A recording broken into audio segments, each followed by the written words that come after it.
And on our way down this street to the firehouse, we passed a small community church where really they're having the first gathering tonight on a cold, very crisp winter evening this close to Christmas. Kate Snow is with some members of this community of Newtown, Connecticut tonight. Kate.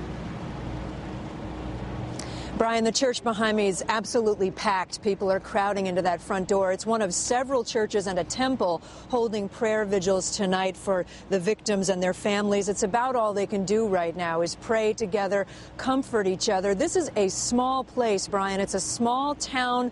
Holiday lights are up everywhere, and instead, they're in mourning.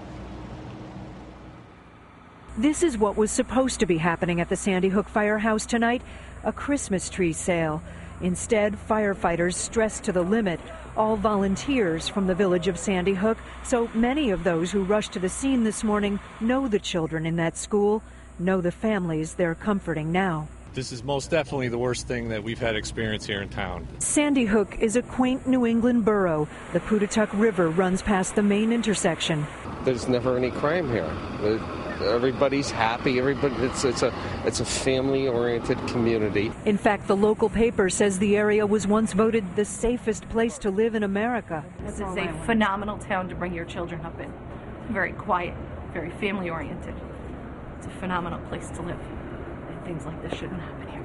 At this local Methodist church on the main street of town, they opened the sanctuary this afternoon. The Red Cross is setting up shop in the basement. I just want people to know this is a place to come and be with God and try to make some sense of this. All over town, signs ask for prayers for their friends and neighbors. I have friends who work in that school. I know families who go there. If it affects one person, it affects everybody. Whether it's, God forbid, your own kid or not, it's like it's your own. Marcy Benitez runs a clothing store and haircut salon for kids. Like everyone in town, she's heartsick, desperately trying to understand what's happened. As heartbreaking as it is just for something to happen, but so close to the holidays where everybody's supposed to be happy and presents. And you've got the little Christmas dresses right behind you here. Yeah. Mm-hmm. It breaks your heart to even think about it. It does. It breaks your heart. Walking through town, we saw state police guiding shell-shocked families to their cars. Their grief unspoken, but plain to see. What this community has been through today is unthinkable. Everyone's coming together, supporting everyone, working together, trying to answer all the questions as to how and why this occurred, and trying to lend support to all the people involved, including the victims.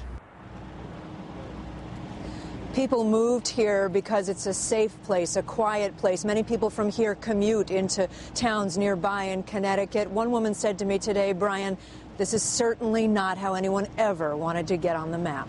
Brian. Kate Snow, not far from us here in Newtown. Kate, thanks.